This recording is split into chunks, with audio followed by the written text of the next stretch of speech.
Բարի կեսօր հարգելի հետևորդներ, եթերում ABC լուրերի հերթական թողարկումն է, ես Սվետլանա Պետրոսյանն եմ, նախ կարևորը համառոտ։ Անտառները այրվում են, կարծիքները բախվում,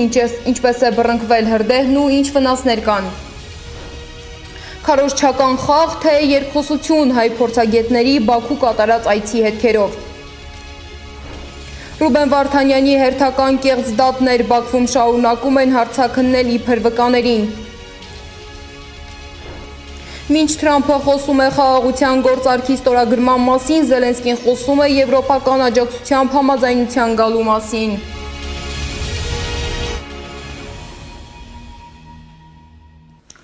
Արդեն մեկ շաբաթ է սև ամպեր են կուտակվել Հայաստանի գլխին կրակի ու ծխի տեսքով։ Ներքին գործերի նախարարության փրկարար ծառայությունից հայտնում են, որ հրդեհի տարածումը դեպի տներ եւ Դիլիջանի Լեռնային Հայաստան առողջարան կանխվել է։ Ըստ նախարարության ժամը 10:30-ի դրությամբ Տավուշի մարզի Դիլիջան քաղաքի Կազաչի հատվածում բռնկված հրդեհը մեկուսացվել է, սակայն մյուս օջախներում աշխատանքները դեռ շարունակվում են։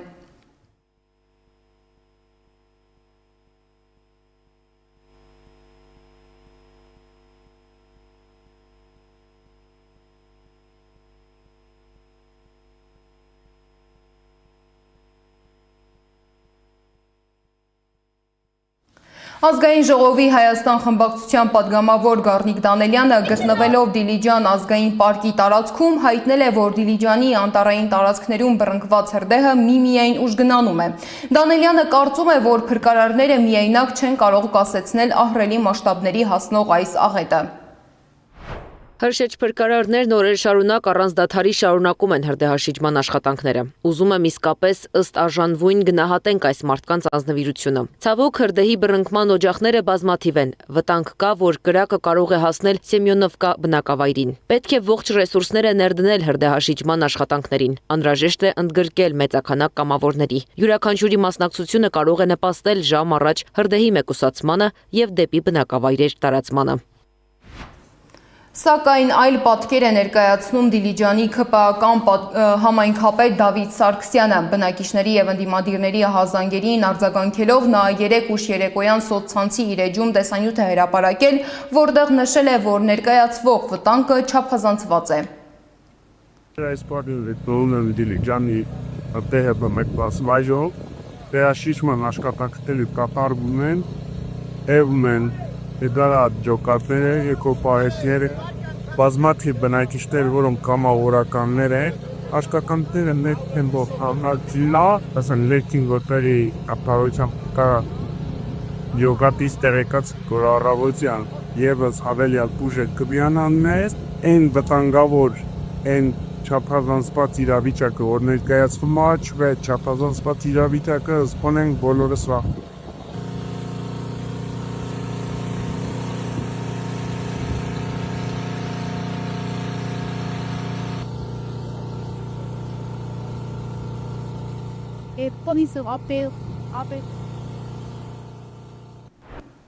Տավուշի եւ Գեղարքունիքի որոշ հատվածներում բռնկված հրդեհների տարածումը կանխել չի հաջողվում։ Ինչպես է բռնկվել հրդեհը ու ինչ վնասներ կան Սեդա Մակարյանի ռեպորտաժում։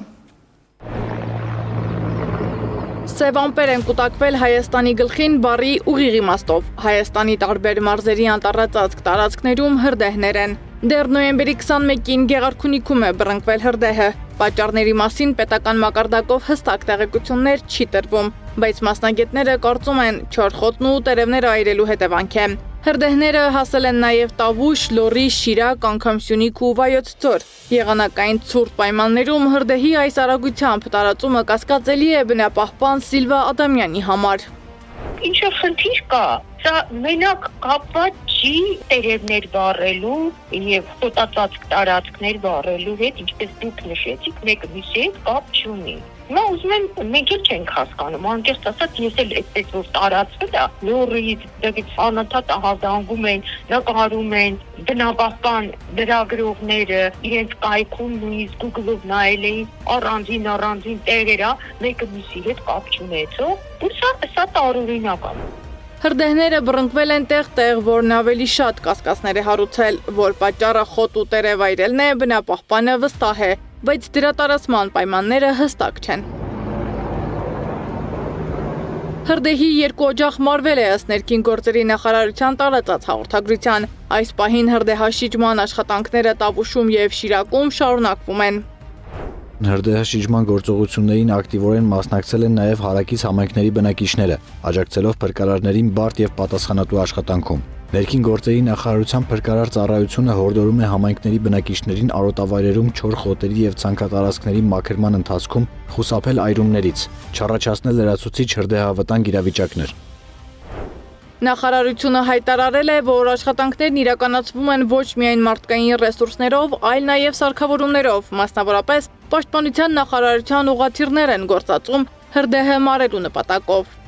Դա չի օգնի։ Հատուկ ինքնաթիռներ կան, հատուկ մեծ, որոնք նախատեսված են այս պրոցեսների համար։ Երբ որ հարց տվեցինք նախարարությունում ու ասեցին կառավարությանը, թե ուր են մեր ինքնաթիռները, որոնք պիտի նախատեսված լինեն, հատուկ գոնե մեկը ունենայինք, որ մեծ մասշտաբի տոննաներով ջուր է վերցնում, ու հաթիռը ինչքան կարող է ջուր վերցնել, դե պատկերացրեք։ Բնապահպանն ասում է, Հայաստանում չոր տերև ու խոտ այրելու վատ մշակույթ կա, որը վերացնելու ուղղությամբ աշխատանքներ պիտի տանի պետությունը։ Բայց միայն հրդեհից հետո շրջակա միջավայրի նախարարությունը հաղորդագրություն տարածեց, որ նման քայլի գնացողը կպատժվի օրենքով սահմանված կարգով։ Այս օրենքները կա, ես հիմա չեմ ուզում այդ ամեն ինչը մանրամասնել, նույնիսկ կարող եմ ասել, թե ինչպիսի գումար են դրա դիմաց վճարում, ուրեմն պատասխանատվության են կանչում 200,000 դրամ։ Բայց քիչ Բայց չէ։ նույնիսկ իհարկե քիչ է, սա նույնիսկ չի կանգնացնում այդ մարդկան։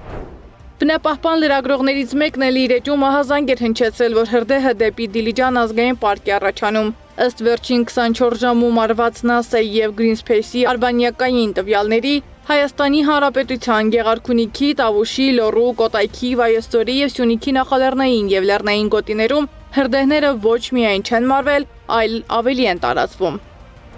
Երկու շաբաթից ավելի տևող հրդեհները խոթարներից սկսել են եւ անցել անտառածածկ տարածքներ։ Լոռվա եւ Տավուշի սահմանային գոտում էլ կրակը շարժվում է դեպի Դիլիջան ազգային պարկ։ Նման իրավիճակում պետական մարմինները պարտավոր են բոլոր ռեսուրսներն ուղղել հրդեհաշիջման աշխատանքների վրա եւ գործել արտակարգ իրավիճակների ռեժիմով։ Եվ ներքին գործերի նախարարությունը եւ բնապահպանը նախազգուշացնում են չոր խոտի եւ տերևի այրելու հետևանքով վնասվում է հողի բերիությունը, վնասվում է նաև մարդկանց առողջությունը։ Այրման ընթացքում ոչնչանում տուժում է կենսաբազմազանությունը, թուլանում է էկոհամակարգի ինքնավերականգնման ունակությունը։ Այս պահին էլ հրդեհաշիջման աշխատանքներին մասնակցում է 1830 փրկարար, 10 ոստիկան, 103 էկոպարեկ, 17 հիմնական եւ 143 օժանդակ տեխնիկա։ Սեդա Մակարյան, Նոնա Գևորգյան, ABC Media։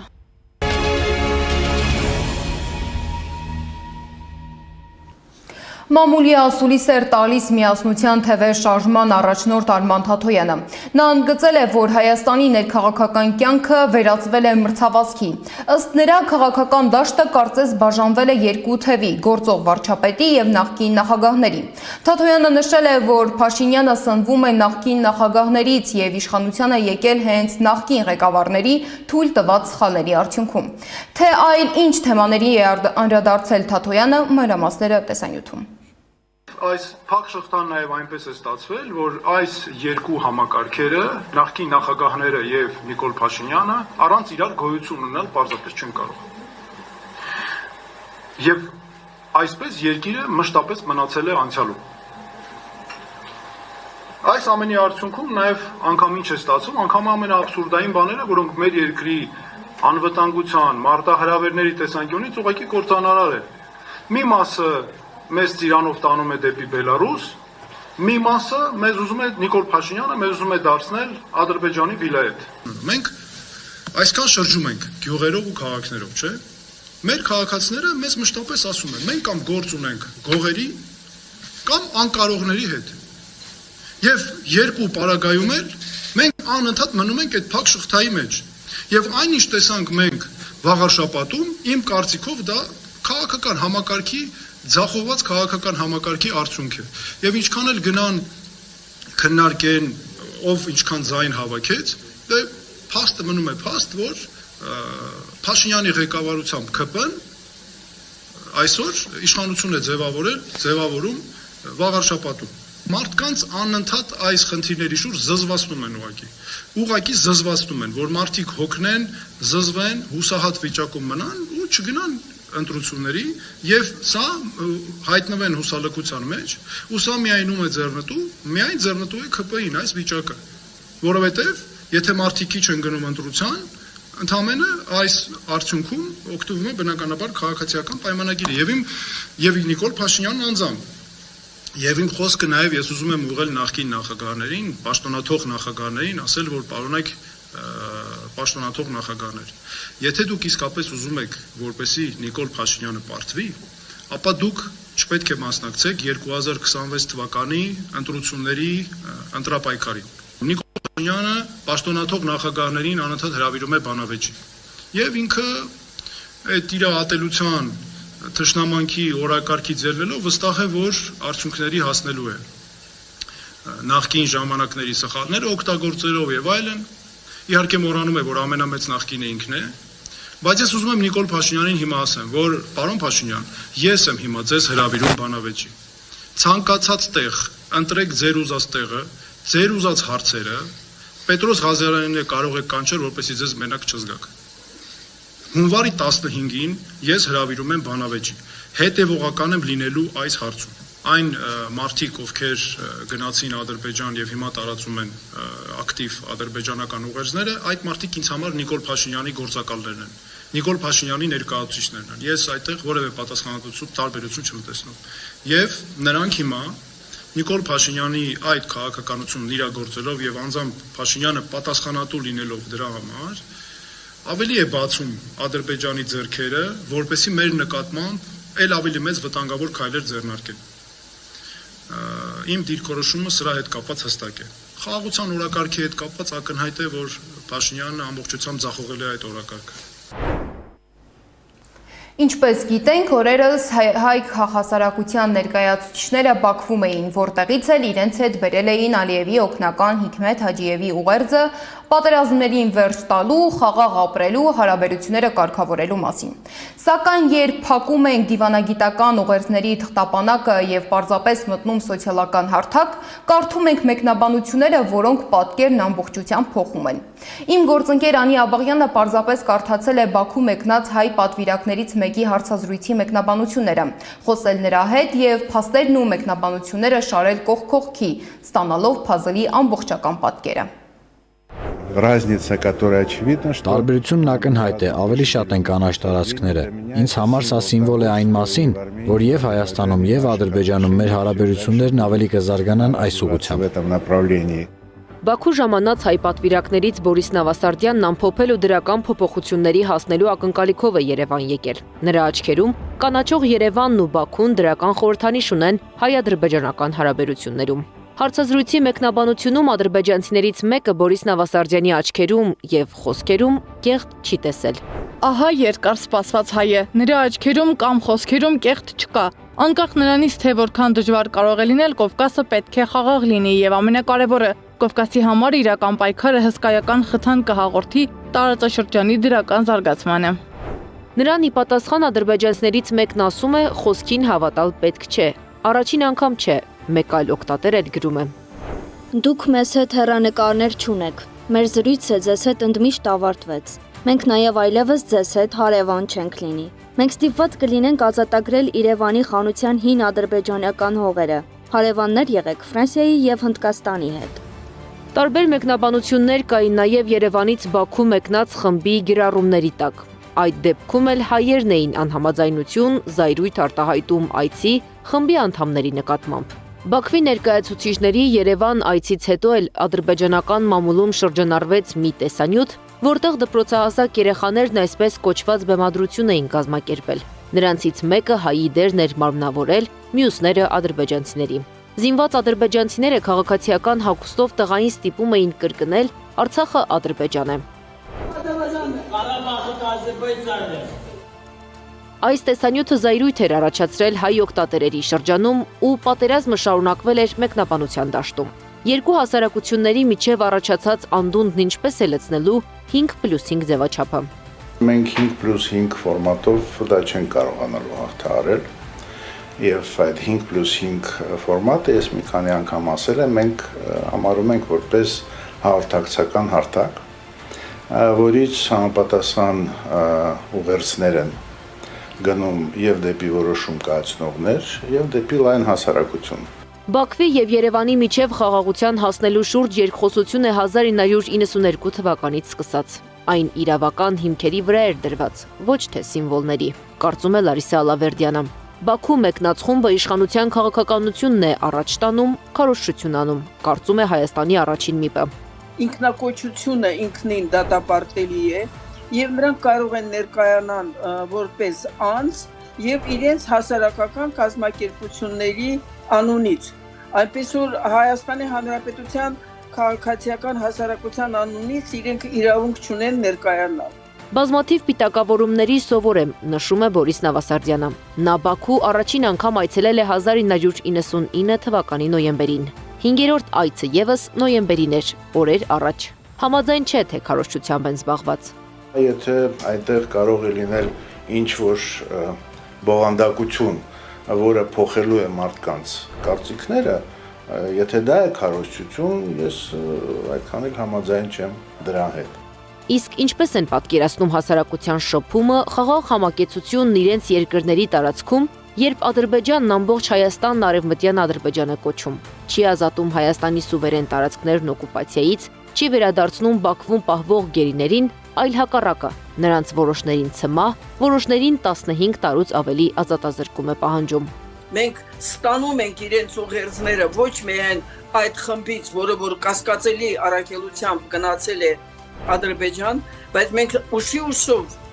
հետևում ենք բոլոր այն գործողություններին, որը Ադրբեջանը նախաձեռնում է միջազգային հարթակներում։ Ամեն տեղ հիմա քարոզարշավ է գնում եւ միջոցառումներ են անցնում ապացուցելու համար, որ Հայաստանը դա նախկինների, այսինքն ադրբեջանցիների հայրենիքն է։ Ես դատապարտում եմ այդպիսի առաքելությունը, որը ամբողջովին սպասարկում է թուրք ադրբեջանական հայերի հանդեպ ցեղասպանական քաղաքականություն։ Ատելության խոսքի տարածմամբ երկու հասարակություններն էլ զբաղվում են, ասել է Բաքու մեկնած խմբի անդամներից Արեգ Քոչինյանը։ Երբ որ ադրբեջանցի փորձագետներն ու քաղաքասարակության ներկայացուցիչներն էին Հայաստանում, մենք տեսանք իրենց նկատմամբ, այսպես իրենց նախկին հայտարարությունների, իրենց նախկին ելույթների, իրենց նախկին գործողությունների վերհանում եւ դրանց հրապարակայնացում ասում, այս մարդիկ են խաղաղության կառուցողը։ Ես ուզում եմ ասել, որ նույն բանը եղավ նաեւ մեր հանդեպ Ադրբեջանում։ Իսկ ինչ առաջարկով է հանդես եկել խումբը Բաքվում, ինչպես են նվազեցնելու ատելության չափաբաժինը։ Բորիս Նավասարդյանն ասում է, մեդիաներին խաղի իր որակմամբ արդար կանոններ են առաջարկելու համատեղ աշխատելու համար։ Նվիրված կլինի բառարանին, որը օգտագործվում է, ասենք, կոնֆլիկտի ամբողջ պատմության ընթացքում, որպեսզի նաև ճիշտ եզրույթներ օգտագործեն լրագրողները իրենց հրապարակումներում, ի վերջո մինչև հիմա մենք անդրադառնում ենք նրան, ինչ տեղի ունեցել 1980-ականների վերջում, 1990-ականների սկզբին, դա մեկ փաստաթուղթ է լինելու, մյուս փաստաթուղթը նվիրված է լինելու կարծրատիպերին, որոնք այսօր շրջանառվում են եւ որոնց կարելի է փոխարինել առանց խանգարելու բովանդակությանը, հա, եւ տեղեկության էությանը։ Եվ երրորդ փաստաթուղթը նվիրված է լինելու զուտ էթիկական ստանդարտներին։ Իսկ եթե մեդիաները չընդունեն իրենց առաջարկները, ինչ է հաջորդելու դրան։ Նավասարդյանի խոսքով ոչինչ չի փոխվելու։ Մեդիաները գործելու են իրենց նախընտրած ոճով ու բառամթերքով։ 5+5 խմբի անդամների հաջորդ հանդիպումը նախատեսվում է Երևանում անցկացնել։ Հանդիպումից հետո Բաքվից ժամանած քաղաքացիները կարող են հանդիպել, զրուցել հայկական մեդիայի ներկայացուցիչների հետ։ Նույնը լինելու է նաև Բաքվում։ Անի Աբաղյան, Նոնա Գևորգյան, ABC Media։ Իսկ իբր թե խաղաղության խաչմերուկում կանգնած Ադրբեջանը խաղաղության նկատմամբ վերաբերմունքի հերթական դրսևորումն է արել այս անգամ օկուպացված Արցախում։ Ադրբեջանական վանդալիզմի զոհ է դարձել նաև Ստեփանակերտի «Մենք ենք մեր սարերը» հուշարձանը կամ որ ավելի հայտնի է Տատիկ Պապիկ արձանը։ Ազգությամբ թալիշ ադրբեջանցի լրագրողը հրապարակել է տեսանյութ, որտեղ հստակ երևում է, որ արձանի առջևի հատվածում ադրբեջաներենով արված տարբեր գրառումներ կան։ Լրագրողի հրապարակման մեկնաբանություններում մեկ ուրիշ օգտատեր այլ տեսանյութ է հրապարակել, որում հուշարձանի տարբեր մասերում ևս երևում են ադրբեջաներեն փորագրումներ ու գրառումներ։ Ակնհայտ է, որ Արցախի հայկական, կրոնական, պատմական ու մշակութային ժառանգությունը շարունակում է մնալ վտանգի տակ, ահազանգ է հնչեցրել Գեղարդ հիմնադրամը։ Երևի խաղաղության նկատմամբ վերաբերմունքի հերթական դրսևորումն էլ մեր հայրենակիցների Բաքվում կեղծ դատելն է։ Բաքվի ռազմական դատարանը շարունակում է քննել Արցախի նախկին պետնախարար գործարար Ռուբեն Վարդանյանի դեմ կեղծ գործը։ Նիստի ընթացքում կրկին ցուցմունքներ են տվել այսպես կոչված տուժողները, նրանցից մի քանիսը պնդել են, թե վնասվածքներ են ստացել Ակնայում եւ Խարվաճառում հայկական զինված ուժերի գործողությունների պատճառով։ Հաջորդ նիստը կկայանա դեկտեմբերի 1-ին։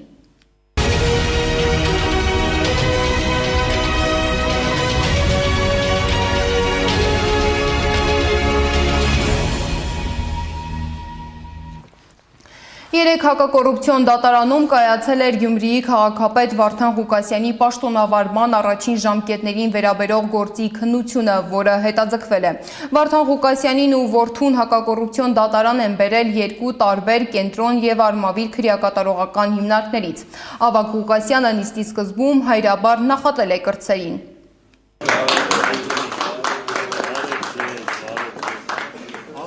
Պարոն Սպարտակ, համեցեք, անպայման հետևիցս պիտի գա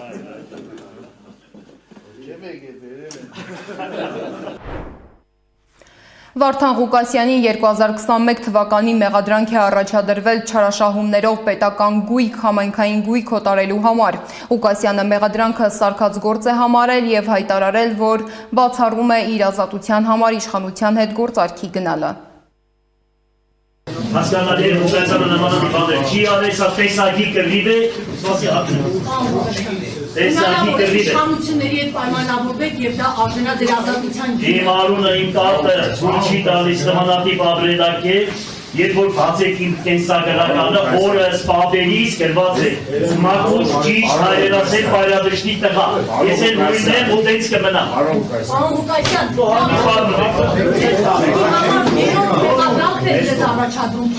հա թողնեն իշխան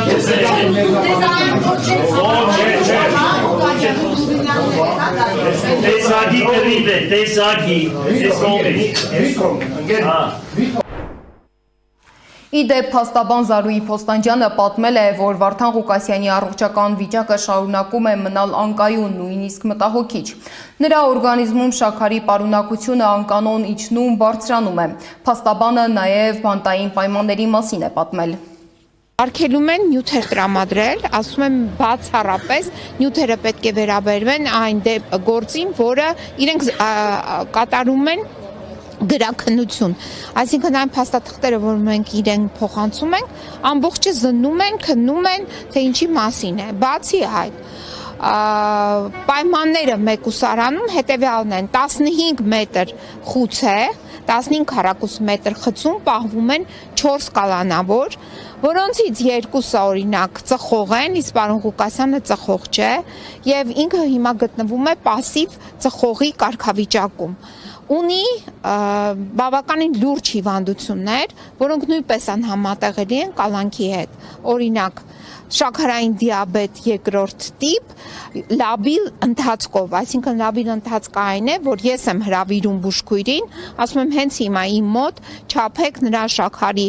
պարունակությունը արյան մեջ, կարող է լինել 20 եւ կարող է լինել 2-3, այսինքն այդ տատանումը, որ 20 է բարձրանում եւ 3 է իջնում, մարդու մոտ առաջացնում է կտրուկ առողջական խնդիր, ընդհանուր կարող է կոմայի մեջ ընկնել մարդը։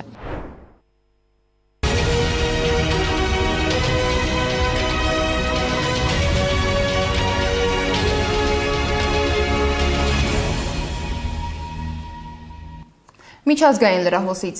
Ամերիկայի Միացյալ Նահանգների նախագահ Դոնալդ Թրամփը վստահ է, որ Ուկրաինայում երկարաձգվող հակամարտության խաղաղ հանգուցալուծման շուրջ համաձայնագիրը մոտ է, ավելի մոտ, քան երբևէ։ Նրա խոսքով գործընթացը բարդ է, բազմաշերտ, բայց անկախ այդ ամենից, Թրամփը ենթադրում է, որ կողմերին կհաջողվի հասնել այն կետին, որտեղ հնարավոր կլինի դադարեցնել պատերազմը։